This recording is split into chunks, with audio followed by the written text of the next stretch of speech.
sejak kebangkitan ulama bersama pengikut-pengikutnya istiqomah dan setia jaga akidah dan sunnah Rasulullah.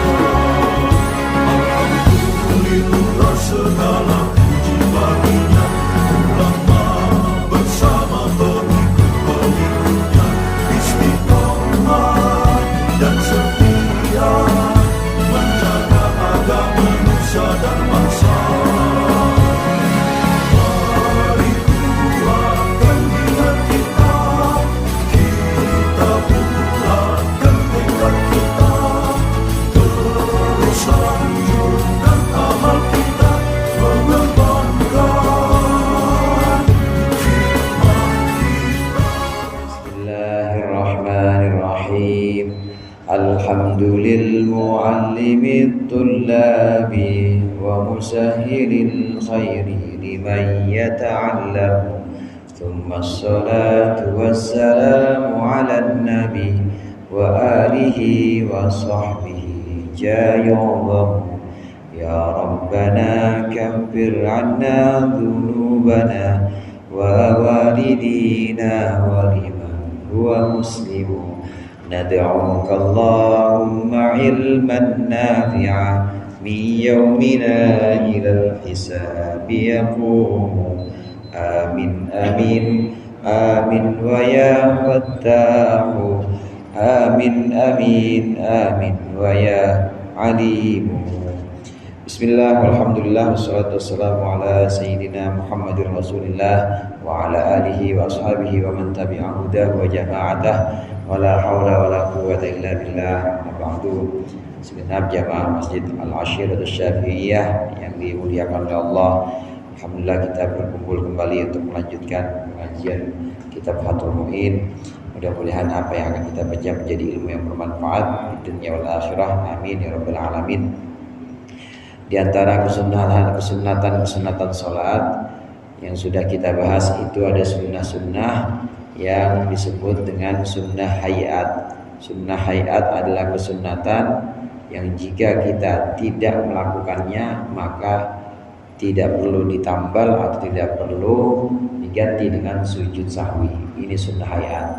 Ada juga sunnah-sunnah yang sifatnya sunnah ab'ad. Sunnah ab'ad di sini antara lain tasyahud awal sunnah ab'ad. Orang sholat maghrib nggak pakai tasyahud awal, sah apa enggak maghribnya? Sah. Cuma dia nanti tambal sujud sahwi ini dengan tambal tasyahud awal ini dengan sujud sahwi karena tasyahud awal itu termasuk sunnah ab'ad. Termasuk sunnah ab'ad itu adalah kunut yang kita baca pada rakaat kedua dalam sholat subuh atau pada rakaat terakhir dalam sholat witir. Bukan saya katakan rakaat kedua dalam sholat witir karena memang witir itu nggak mungkin dua, ganjil. Rakaat ketiga witir nggak saya katakan seperti itu karena witir itu bisa lebih dari 3, bisa lebih dari 3 sampai 11. Pokoknya di rakaat terakhir sholat witir. Dalam sholat subuh juga demikian, di rakaat terakhir sholat subuh maka disunnahkan kita laksanakan kunut. Dasar hadisnya itu sebuah hadis sahih yang menyatakan bahwasannya mazala Rasulullah sallallahu alaihi wasallam yaqnutu hatta faraq dunya. Rasulullah sallallahu alaihi wasallam itu terus kunut sampai beliau wafat, itu terus-menerus kunut. Inilah hadis sahih yang dipegang oleh Imam Syafi'i dan juga ulama-ulama Syafi'iyah, mazhab Syafi'i, ulama-ulamanya memegang hadis ini bahwasannya Rasulullah tidak pernah berhenti kunut sampai akhir hayatnya. Maka di sini dikatakan oleh musannif, qala al-musannif rahimahullah wa nafa'ana bihi wa bi ulumihi wa bi barakatihi fid dharain amin. Wa sunnah qunutun bisubhin ay fi i'tidali rakaatihi tsaniyah. Dan disunnahkan kunut dalam salat subuh ay fi i'tidali rakaatihi tsaniyah, maksudnya dalam i'tidal rakaat kedua, rakaat subuh yang kedua, ba'da dzikri ratibi, setelah zikir yang ratib atau zikir yang mengikuti i'tidal al aujahi menurut kaul yang lebih unggul atau yang lebih sah, yang lebih kuat. Huwa ila min syai'in ba'du. huwa yang dimaksud dengan dzikir ini ila min syai'in ba'du sampai min syai'in ba'du hingga min syai'in ba'du. Wa tidali akhirih dan itidal akhirnya rakaat tidak lanjut aja wa tidali akhiri witri nisbi akhirin min Ramadan dan itidal rakaat terakhir wa tidali akhirati witri nisbi akhirin min Ramadan dan itidal rakaat terakhir witir separuhnya bulan Ramadan yang terakhir lil ittiba'i karena mengikuti Rasulullah sallallahu alaihi wasallam. Wa yukrahu dan makruh fin nisfil awwali dalam separuh yang pertama kabaqiyati sunnati sebagaimana segenap sunnah-sunnah yang lain. Wa bisa iri maktubatin dah sampai di situ dulu. Kunut yang kita kenal dengan doa Allahumma hdini fiman hadait. Kalau jamak ya Allahumma hdina fiman hadait. Ini hukumnya sunnah ab'ad dilakukan dalam sholat subuh. Maksudnya dalam sholat subuh di rakaat dalam i'tidal rakaat keduanya, dalam i'tidal rakaat terakhirnya subuh. Rakaat terakhir subuh maksudnya rakaat kedua. Dalam i'tidalnya setelah kita membaca zikir i'tidal sampai min syai'in ba'du Rabbana lakal hamdu bil samawati wal ardi bil masyita min syai'in ba'du Allahumma hdini fiman hadait wa afini fiman afait. Disunnahkan kita membaca doa namanya doa kunut di rakaat kedua sholat subuh atau di rakaat terakhir sholat witir. Yang sholat witir itu merupakan sholat witir pada separuh kedua bulan Ramadan mulai tanggal 16. Kalau bulan itu bisa dibagi dua ya tanggalnya tanggal sampai 30 misalnya 30 bagi 2 aja 1 sampai 15 nggak usah kunut, 16 sampai terakhir kunut dibagi 2 jadinya sampai terakhir 16 sampai terakhir maka kunutnya di witir di rakaat terakhir i'tidal rakaat terakhir witirnya Ramadan. Kalau witirnya kita yang sekarang bukan Ramadan nggak usah kunut, witirnya kita tidak usah kunut karena bukan Ramadan. Demikian juga di witir Ramadan tapi separuh pertama, witir tanggal 1 malam pertama, witir malam kedua, witir malam ketiga sampai witir malam ke-15 jangan kunut, gak usah kunut, bahkan hukumnya makruh.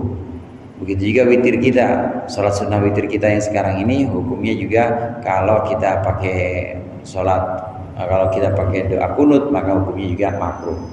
Yang disunnahkan itu hanya dalam sholat subuh, i'tidal rakaat terakhir sholat subuh dan i'tidal rakaat terakhir sholat witir di separuh terakhir bulan Ramadan 16 sampai selesai sunahkan. Nah yang lainnya dalam sholat sunnah-sunnah yang lain enggak, dalam sholat sunnah-sunnah yang lain tidak disunahkan. Jadi jangan model-model kita witir sekarang pakai kunut, jangan. Atau sholat sunnah yang lain misalnya sholat Idul Fitri, Idul Adha pakai kunut, nggak usah yang model-model dah nggak usah. Karena karena doa kunut itu hanya ada dalam sholat subuh dan sunnah witir. Yang ada di sholat wajib ya sholat subuh doang, yang ada di sholat sunnah witir doang. Sunnah yang lain nggak ada, makruh. Idul Fitri makruh kalau pakai witir.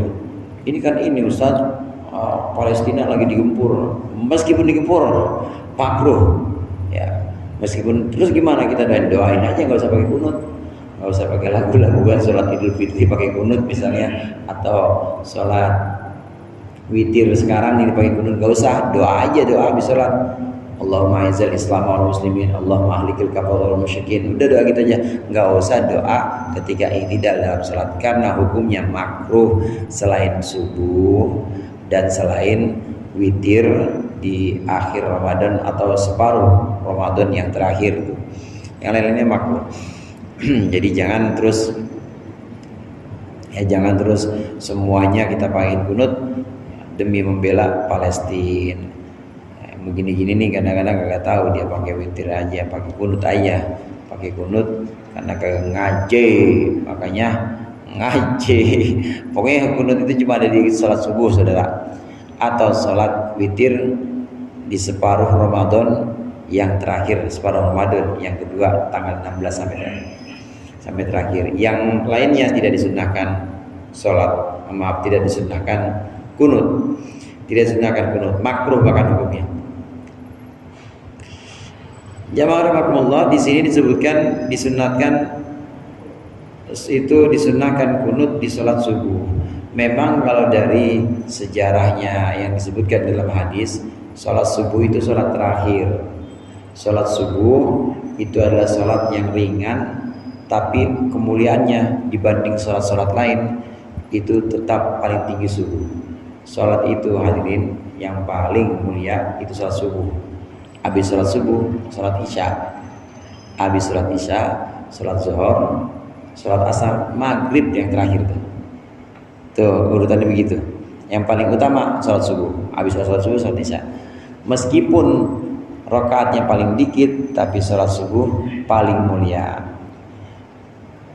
Lantaran ini maka sudah selayaknya, rakaatnya sedikit paling mulia lagi, sudah selayaknya maka Rasulullah kemudian mengajarkan kunut dalam salat subuh. Karena itu tadi, karena kemuliaannya, ada tempat yang mulia yaitu salat subuh, dan rakaatnya juga sedikit, tidak memberatkan apabila ditambahkan doa kunut, maka Rasulullah meletakkan kunut ini di sholat subuh, bukan di sholat lainnya. Selain itu, alasannya para ulama mengatakan bahwa sholat subuh itu sholat yang terakhir diajarkan atau sholat yang terakhir dilakukan oleh malaikat Jibril bersama Rasulullah SAW. Jadi kalau ini malam 27 Rajab ini malam 27 Rajab turun perintah sholat, terus Rasulullah kembali lagi menjelang subuh ke Masjidil Haram atau ke Mekah. Sholat subuh tanggal 27 Rajab, besok subuh ini belum wajib, karena malaikat Jibril belum datang untuk mengajarkan wudhu, belum datang untuk mengajarkan sholat. Apa sholat yang diwajibkan pertama kali? Sholat yang diwajibkan pertama kali sholat zuhur, karena malaikat Jibril sudah datang mengajarkan Rasulullah sholat bersama Rasulullah. Jadi malaikat Jibril itu yang imamin. Malaikat Jibril ngimamin mulai dari wudunya, menutup aurat, diajarkan kepada Rasulullah sholat zuhur. Habis itu sholat asar, maghrib, isya, baru tanggal 28-nya. Itu kan kalau udah maghrib berarti udah masuk tanggal 28, maghrib besokannya tanggal 28. Isya baru subuh tanggal 28, itu baru ada kewajiban sholat subuh, karena malaikat Jibril di situ sudah mengajarkannya, sudah mengajarkan kepada Rasulullah SAW. Salat subuh itu adalah salat yang terakhir dilakukan oleh malaikat Jibril bersama Rasulullah SAW dari rangkaian yang 5 ini. Yang awalnya zuhur.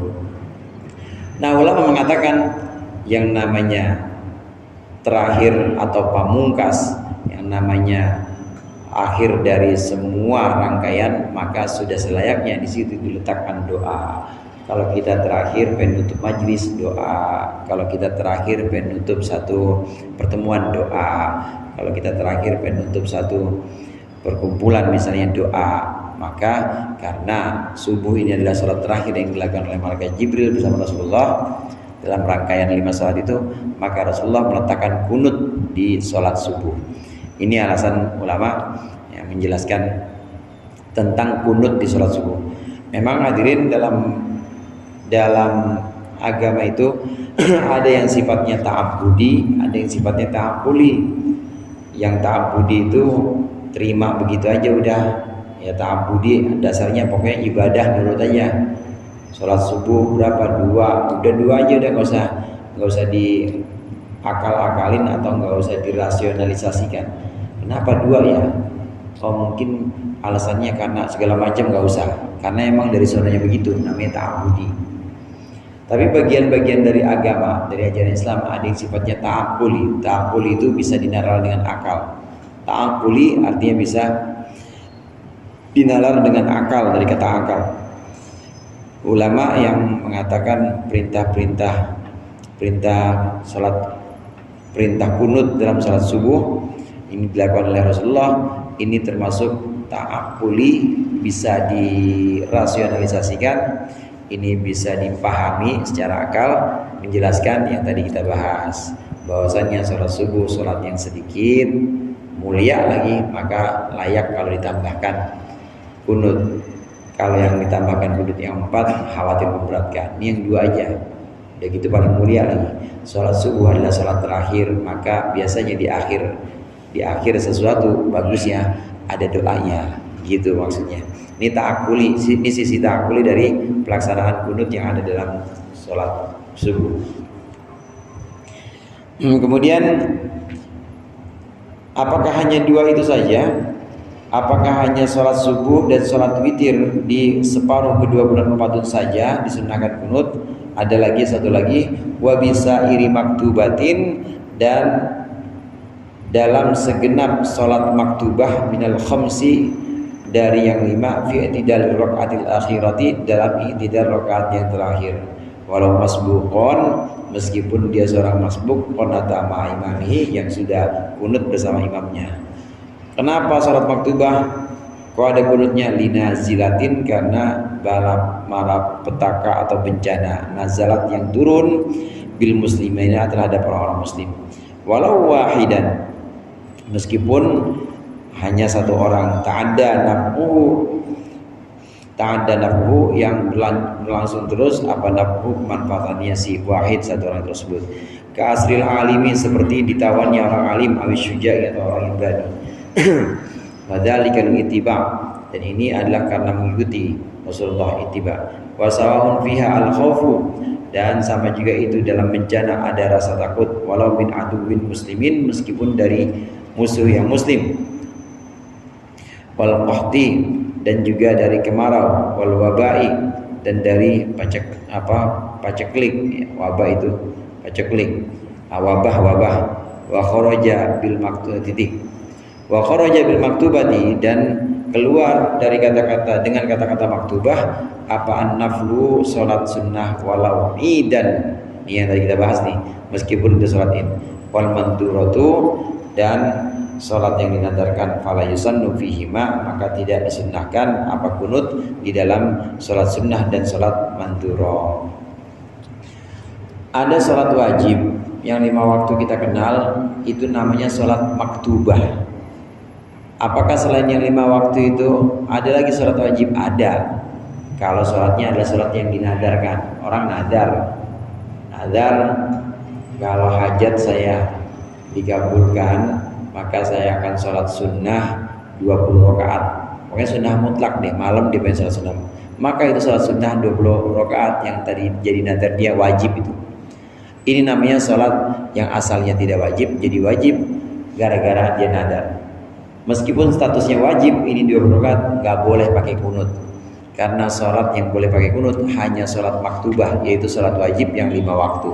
Yang kita kenal zuhur, asar, maghrib, isya, subuh, itu doang lah. Sholat wajib yang boleh ada kunutnya cuma itu. Sholat wajib yang lain seperti sholat yang dinadarkan tidak boleh. Wajib kifayah gimana Ustaz? Fardu kifayah, yang wajib kifayah kayak sholat itu, kayak sholat jenazah, nggak boleh, udah, jangan. Boleh memang. Itu gimana? Udah sholat yang 5 waktu itu aja. Yang 5 waktu ini boleh dilaksanakan sholat kunut. Doa kunut. Untuk apa? Untuk nazilah. Nazilah itu artinya untuk bencana yang turun. Bencananya itu bisa berupa malapetaka alam atau bencana alam, bisa juga berupa kemarau, bisa juga berupa paceklik, bisa juga berupa wabah kayak kemarin corona, atau bahkan satu bencana yang hanya menimpa seorang muslim, tapi ini orang muslim, orang alim, dan gara-gara dia itu di penjara, maka pengajian perek semua, ya orang pengajiannya banyak, sementara yang ngajar dia doang. Nah dia di penjara, orang alim ini di penjara, maka ini termasuk bencana. Yang seperti ini meskipun cuma satu orang yang di penjara, maka boleh kita sholat fardu yang 5 waktu, kemudian di rakaat terakhir tambahkan kunut, namanya kunut nazilah. Kunut nazilah atau kunut turunnya bencana, supaya Allah angkat bencana, supaya Allah angkat bencana yang ada di kampung kita atau yang ada di negeri kita ini.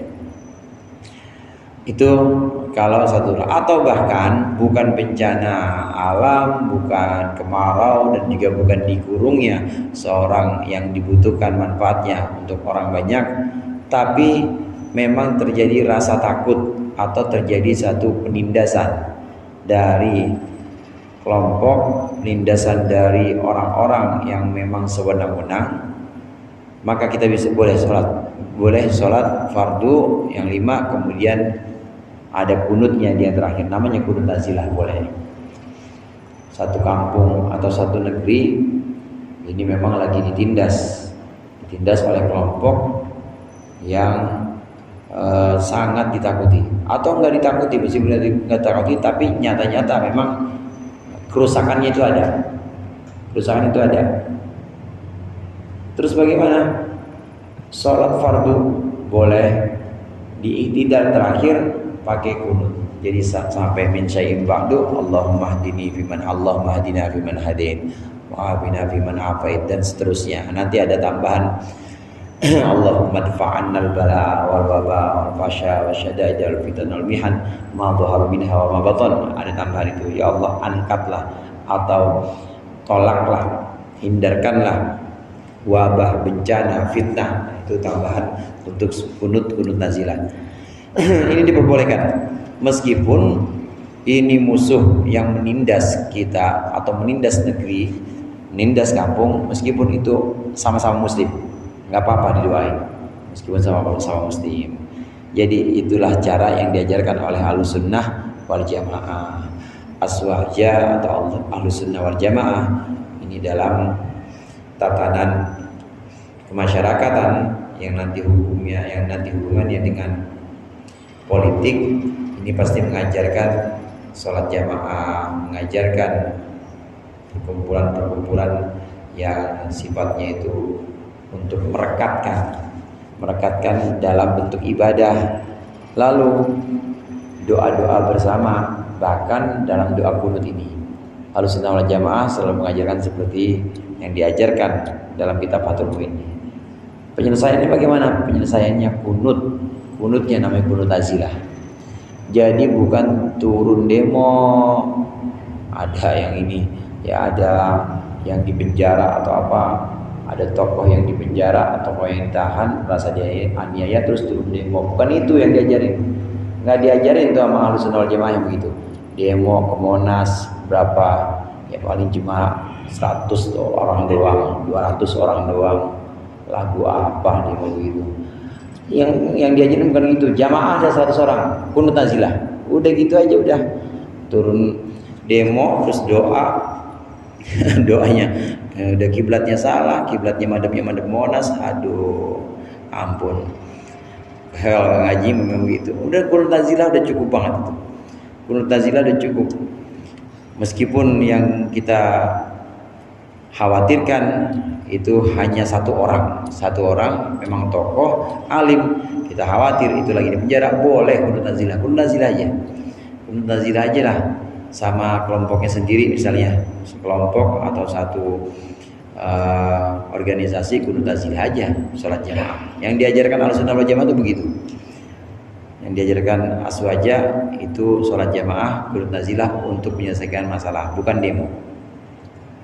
Kalaupun ada protes terhadap pemerintah atau protes terhadap kekuasaan, pasti nanti yang datang itu adalah perwakilan orang-orang alimnya yang kemudian berbicara di sana, bukan dengan cara-cara demo itu. Unjuk apa namanya? Unjuk lapar, nasi bungkus.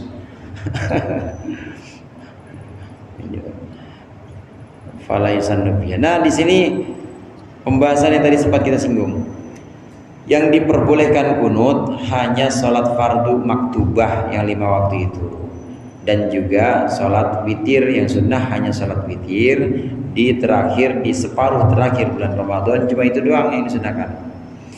Nah, sholat sunnah yang lain bagaimana? Sholat sunnah yang lain tidak disunnahkan kunut nazilah Ustadz, ini Palestina diserang meskipun ada bencana besar, tetap tidak disunahkan kunut kalau sholat sunnah yang lain.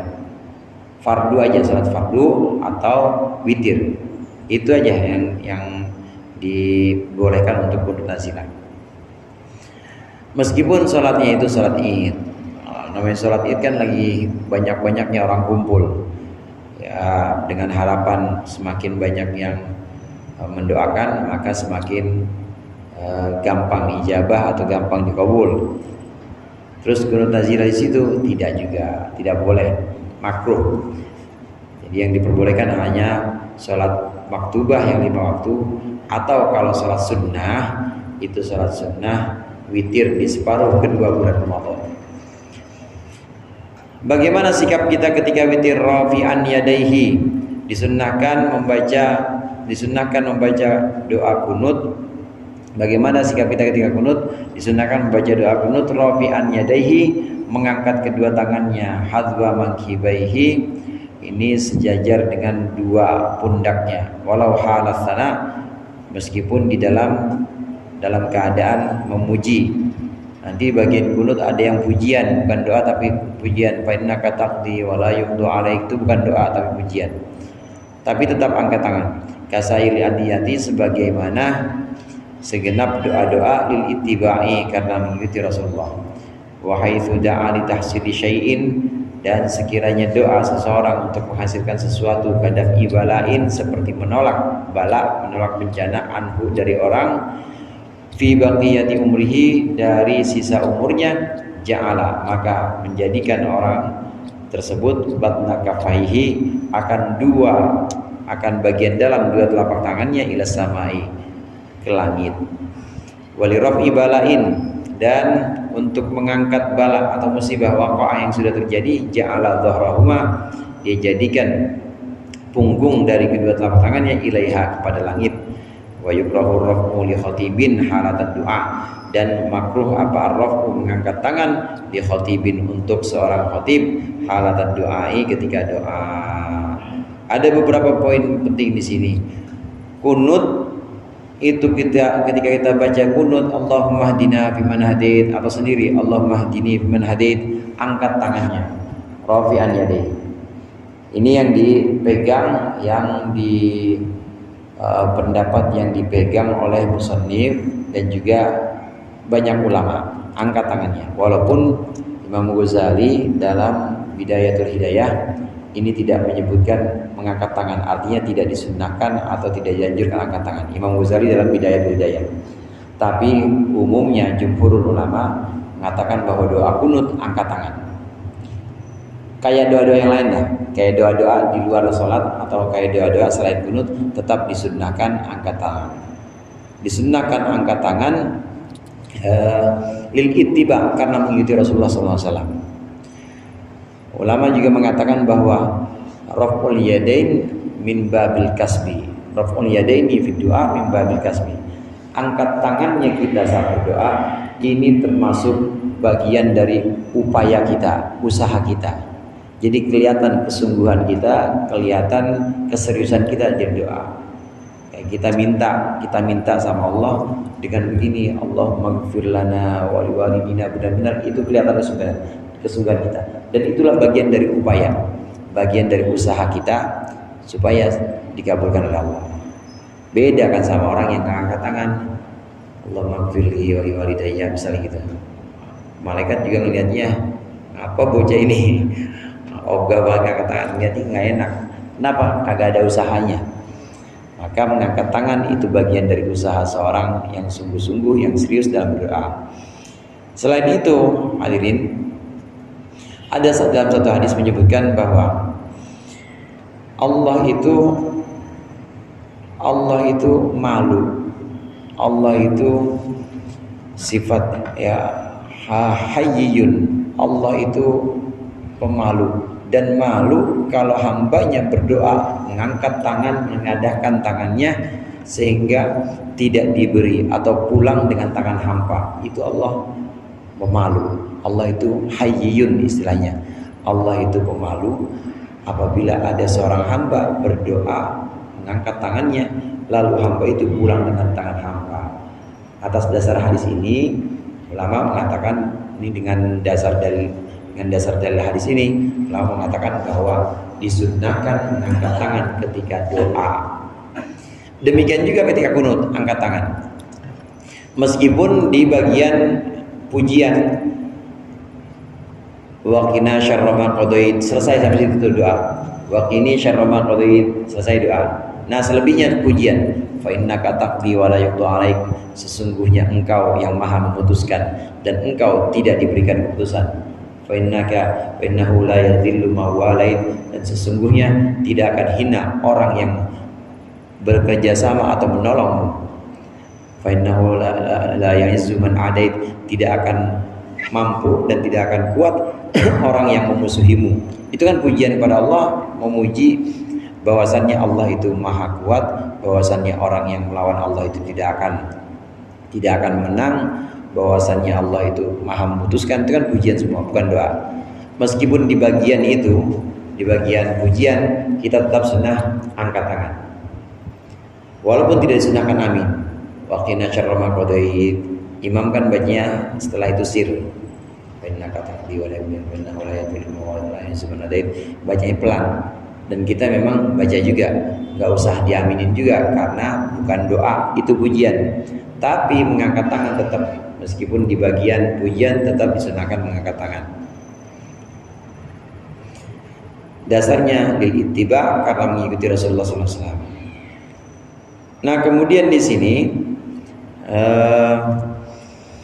perbedaan antara mengangkat dengan menolak, mengangkat dengan menolak bala, mengangkat dengan menolak musibah. Kalau kita doa kunut dan tujuan kita menolak bala, kalau nolak itu berarti belum nyampe, masih ada di kampung sebelah bencananya, coronanya masih ada di sono, belum nyampe sini. Itu namanya menolak. Kita nolak, kita pagerin atau kita hindari. Ya, kita pagerin. Itu kalau kita doanya adalah menolak bala, artinya memang bala, musibah itu belum sampai di negeri kita, belum sampai di kampung kita, maka kita jadikan tangan kita sebagaimana doa biasa. Allahumma dfa'annal bala wal waba. Ya Allah, hindarkan. Ya Allah, tolaklah. Ya Allah, jagalah supaya bala itu tidak sampai ke kampung kami. Begini aja biasa kalau belum nyampe. Tapi kalau udah ada orang tetangga kita sebelah udah kena, terus keluarga kita juga udah ada yang kena, udah terlanjur kena, nah kita belum kena, tinggal kita doang yang belum kena kampung misalnya. Begini doanya, Allahumma rfa'annal bala wal waba. Dibalik, kalau ini Allahumma rfa'annal bala, ya Allah tolaklah bala, musibah yang kemungkinan bisa datang, walaupun belum datang sekarang, mungkin bisa datang. Tolaklah ya Allah, tolak, akhirnya jangan sampai kampung sini. Tapi kalau udah terlanjur kena, Allahumma rfa'annal bala. Dibalik tangan kita, ya Allah angkatlah bala yang udah terlanjur turun di sini, angkatlah musibah yang udah di kampung ini. Itu bedanya. Itu di doa kunut nazilah. Selain bagian kunut nazilah yang sifatnya khusus, memang kita doanya biasa begini. Allahumma hadini fiman hadait wa afini fiman afait. Jadi tangan kita tengadah ke langit bagian dalamnya biasa. Nah, begitu sampai bagian nazilah, begitu sampai bagian mengangkat bala atau menolak bala, lihat-lihat kalau balanya itu belum sampai, tetap begini. Allahumma dfa'annal bala. Ya Allah, hindarkan bala dari kampung kami. Ya Allah, tolaklah bala dari kampung kami. Itu kalau belum sampai. Kalau sudah sampai, begini balik atau begini. Allahumma rfa'annal bala. Ini doa kunut nazilah. Satu lagi tambahan, jelas disebutkan oleh musannif di sini, makruh hukumnya untuk seorang khatib mengangkat tangan ketika kita doa. Ini jelas dalam Fathul Mu'in. Dalam kitab-kitab lain juga disebutkan, khatib itu kalau doa jangan angkat tangan, pegang aja tongkat. Atau kalau tongkat gak ada, Ustaz, mau ini sekarang pakai mimbar, pegang mimbar, nggak usah terus Allahumma ighfir lil muslimina wal muslimat. Kalau ada khatib begini, antara dia kagak ngaji makanya. Jadi gimana? Biasa aja, udah biasa. Atau mimbarnya ini nggak pakai mimbar begini, pakai podium, udah begini aja dah. Allahumma ighfir lil muslimin wal muslimat wal mu'minin wal mu'minat al ahya'i minhum wal amwat. Kalau yang pakai tongkat, pegang aja tongkatnya udah. Jangan terus Allahumma ighfir lil muslimin wal muslimat, enggak. Khotib tidak disunnahkan, bahkan makruh hukumnya khotib mengangkat tangan ketika dia membaca doa. Ini ketika khotib membaca doa. Nah, di sepanjang khutbah yang dia sampaikan, makruh juga untuk seorang khotib ngangkat tangan. Saudara-saudaraku, sampai begini, makruh juga. Makanya orang-orang tua kita dulu tongkat sebelahnya pakai kertas juga, supaya apa? Supaya gak kemana-mana. Ya namanya biasa silat begini kan ya, takut kemana-mana gitu, main biar pegang aja dah, biar dipegang tangan supaya gak kemana-mana, supaya gak diangkat. Karena makruh juga, makruh khotib itu angkat tangan dalam khutbahnya sampai kelihatan ininya nih, makruh. Jadi gimana? Ya kaku. Ya memang gitu kalau khutbah tuh. Beda sama orasi, beda sama kampanye. Kampanye selagu-lagunya dah, mau angkat, mau jingkrak-jingkrak apa-apa. Tapi khutbah itu memang sesuatu yang sifatnya sakral, sesuatu yang sifatnya ibadah.